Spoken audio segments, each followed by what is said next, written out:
From Philharmonic Hall in Lincoln Center, home of the world's greatest musical events, another program of New York Philharmonic Young People's Concerts. Under the musical direction of Leonard Bernstein.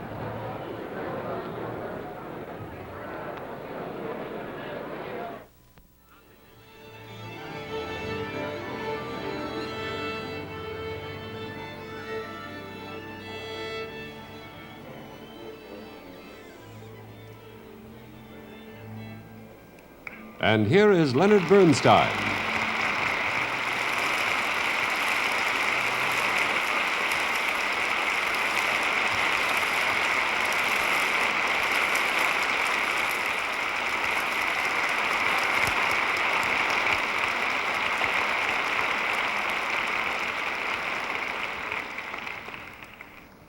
Dear young friends, on our last program, if you recall, we were celebrating the double anniversary of our New York Philharmonic and the Vienna Philharmonic, remember? Both 125 years old. Well, we're still celebrating it, only this time in a very special way, by playing Beethoven. Now, what, you will ask, has Beethoven got to do with our anniversary? Well, I'll tell you. I've been looking at the two opening programs played by the two orchestras way back there in 1842, and I found one striking similarity between them. The name Ludwig van Beethoven is all over the place. Almost a half of all the pieces played by both orchestras were by Beethoven. He had the market cornered, and this was a mere 15 years after his death. But what's even more remarkable is that today he is still by far the most often played symphonic composer that has ever lived. He still has the market cornered. An all Beethoven concert is an everyday occurrence, isn't it? And what's the main piece on every piano recital? A Beethoven sonata. And during the last World War, what was our musical symbol for victory? Pa, pa, pa, pa, Morse code, V for victory, which is, as you know, Beethoven's Fifth. And when a great man dies, what do we play? The funeral march from Beethoven's Eroica. And on United Nations Day or Brotherhood Week or whatever it happens to be, what is the inevitable piece of music? Beethoven's Ninth. Or even the Beatles featured it in their film Help. And look at Schroeder in Peanuts. To him, Beethoven's birthday is more important than the 4th of July. It's Beethoven, Beethoven, Forever Beethoven. It's a name that's almost become a synonym for music itself. And who was this giant with the magic name? Well, he was a short, stubby fellow, not Viennese at all, not even Austrian, but German, from the town of Bonn on the Rhine River, where he was born in 1770. And how did he get to Vienna? Well, at the age of 22, he was sent there by the local big shots of his hometown, since Vienna was the place for studying music and making a career in it. And so this little provincial chap with bad skin and a comedy accent from the Rhineland arrived in Vienna, knocked them all dead, and was taken up by the Viennese nobility and made a hero. Before long, he was dominating the musical scene, which he has continued to dominate ever since. The mighty, the colossal, the profound, the revolutionary, the mystic, romantic Beethoven. He was also, you should know, bad-tempered, stubborn, ill-mannered, messy, arrogant, moody, and miserly. But out of this homely human vessel, and a defective one at that, since he had grown deaf by the time he became 32 years old, but out of this human vessel spoke a voice that was more than human, a voice with the ring and the conviction of something eternal, something that still today makes us tingle with the sudden awareness that a divine spark exists in every one of us. Now, why should this be? I've been trying all my life to find out. The very first television program I ever did was about Beethoven, such an inquiry. And the very first chapter of my first book is called Why Beethoven? Well, I'm still asking that question, and I'll probably never find a total answer. Mighty, colossal, these words just don't explain anything, because the final answer is a mystery. The mystery of why this one particular grubby, shaggy-headed little man should have been chosen to wallop the galaxies with his music. And so we shall have an old Beethoven program today, beginning just as we began 125 years ago with those 4 heaven-storming notes that announced the first movement of his Fifth Symphony.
still the most fantastic music, no matter how often you hear it.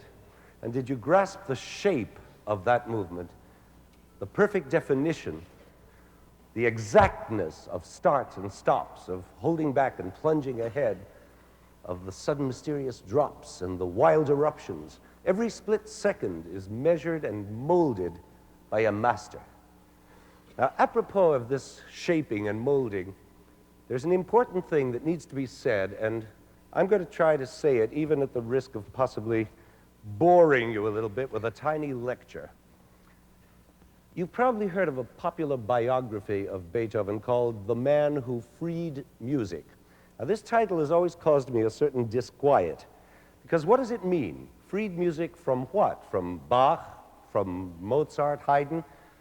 Well, hardly. I mean, they all had plenty of freedom of their own. The truth is that all great composers free music, not from the bondage of other composers, but from routine, from mediocrity, from second-rate, dusty tradition. In other words, a great composer frees music from the predictable. Now, take one of Beethoven's most obvious examples of the unpredictable, the famous opening tune of his Third Symphony, the Eroica. Now, you know that tune. It rides along in E-flat major on the nice expected notes of the tonic triad. And it goes like that for 4 bars on just those notes, and then on the 5th bar, the unexpected happens. So the tune goes like this.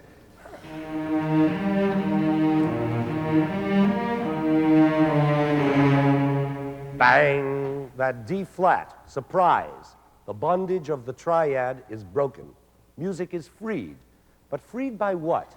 By a D-flat. And that's just the point. It's a D-flat, not a C-flat, not an A natural, but that one chosen limited note, D-flat. That's what did the freeing. Now, doesn't this tell us something very important about the nature of freedom? Obviously, freedom must carry with it the meaning of freedom to limit oneself and one's material. Freedom is not infinite, not boundless liberty, as some hippies like to think. Do anything you want, any time, anywhere you want to. No, freedom isn't that. It means being free to make decisions, to determine one's own course. But decisions, deciding, means choosing. And choosing is impossible without rejecting. Now, can you understand that? You can't choose something without rejecting all the other things you haven't chosen. You see? If you choose one apple out of a dozen, you automatically unchoose the other 11. And if Beethoven chose that one D-flat, he automatically unchose all the other 11 notes. So you see, real freedom must contain within itself the freedom to unchoose as well as choose, to censor oneself, to limit oneself. And that is the whole meaning of democracy, the kind of freedom on which we base our hopes for a peaceful world, just as it is the meaning of freedom in great musical composition. In Beethoven, as in democracy, freedom is a discipline, combining the right to choose freely with the gift of choosing wisely. Now do you see what I meant by Beethoven's shaping of that movement? I hope so. End of lecture. Now we're going to hear more of that great free discipline in action. The last 2 movements of Beethoven's 4th piano concerto in G major. Now, the first of these is the brief but marvelous slow movement, which has often been compared to Orpheus taming the beasts with his legendary musical powers. The beast in this case is, of course, the orchestra, which is loud and angry and rough, and Orpheus is the solo piano, soft and tender. In this dialogue, as the movement progresses, the orchestra is gradually reduced to a domesticated whisper. And then everything ends in a happy final rondo. Our Orpheus today is a young artist who has the depth and power to match this music, a 21-year-old Israeli named Joseph Kalichstein. And he will be accompanied by one of our young assistant conductors, Paul Capolongo, a very gifted young Frenchman who was born and raised in, of all places, Algiers. how wonderful that Beethoven's music can bring together an Algerian and an Israeli. And here they are, Joseph Kallichstein and Paul Capolongo.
Before that gorgeous piano concerto, we were talking about the connection between Beethoven and freedom, and nowhere is that connection more evident than in Beethoven's opera, Fidelio. This was the only opera Beethoven ever wrote, but he wrote it and rewrote it and rewrote it over a period of 12 years. Now, this, of course, was typical of Beethoven in his search for perfection. All his works went through long agonies of rewriting and scratching out and trying again. That was the price he paid for his freedom, the price of free choice to make the exactly right choice. But with his opera Fidelio, the agony was even worse. And I think one of the main reasons was that the story of the opera deals with the very subject of freedom itself. See, the hero of the story is a young Spaniard named Florestan, nothing to do with toothpaste, who has been unjustly imprisoned for speaking out freely against tyranny. And Florestan's loving wife, whose name is Leonora, has managed to sneak into the prison disguised as a boy and gets a job as the jailer's assistant so that she can help her husband escape. So you have Florestan and Leonora. So why in the world is this opera called Fidelio? Well, because that is the name Leonora takes in her disguise as a boy. And even here, with the title, Beethoven wrestled with his freedoms of choice. The opera was first called Fidelio, then changed to Leonora, and then changed back again to Fidelio. And the overture to the opera, most clearly of all, reflects the agony of free choices. Beethoven wasn't satisfied until he had written 4 different overtures to this opera. 3 of them are called Overture to Leonora, numbers 1, 2, and 3, respectively, and the 4th is known as the Overture to Fidelio. Don't ask me to explain why, it's too complicated. But of all the 4, it is the 3rd Leonora overture that is the masterpiece and the one we are going to play now. This is a massive work. It's more than just an overture, rather like a great symphonic poem describing the whole opera. During its slow introduction, we feel the heavy, brooding atmosphere of Florestan's dungeon. And then when the main fast section begins, we hear the gradually rising hope of rescue surging up through the orchestra, and the excitement is made even more dramatic by alternating with moods of prayer and of love music. At the climax, the orchestra suddenly cuts off, and the famous trumpet call of liberation sounds in the distance, announcing the arrival of the rescue party. You'll hear it coming from somewhere backstage there. And then there is a moment of hushed suspense. Then again the trumpet call, nearer this time, and finally it arrives, the triumphant achievement of freedom in a brilliant coda of celebration. So as you listen now to this essay on liberty, you can understand why Beethoven has always meant so much to us and will continue to as long as the human race struggles for freedom.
From Philharmonic Hall in Lincoln Center, another in the series of New York Philharmonic Young People's Concerts, under the musical direction of Leonard Bernstein, has presented a program titled Forever Beethoven. Joseph Kallischstein was the soloist, and Paul Capolongo conducted two movements of the Piano Concerto No. 4 in G major. Mr. Bernstein and the orchestra performed the first movement of the Fifth Symphony in C minor and the Leonora Overture No. 3. This program, which concludes the 11th season of New York Philharmonic Young People's Concerts, was recorded in Philharmonic Hall and was produced and directed by Roger Englander.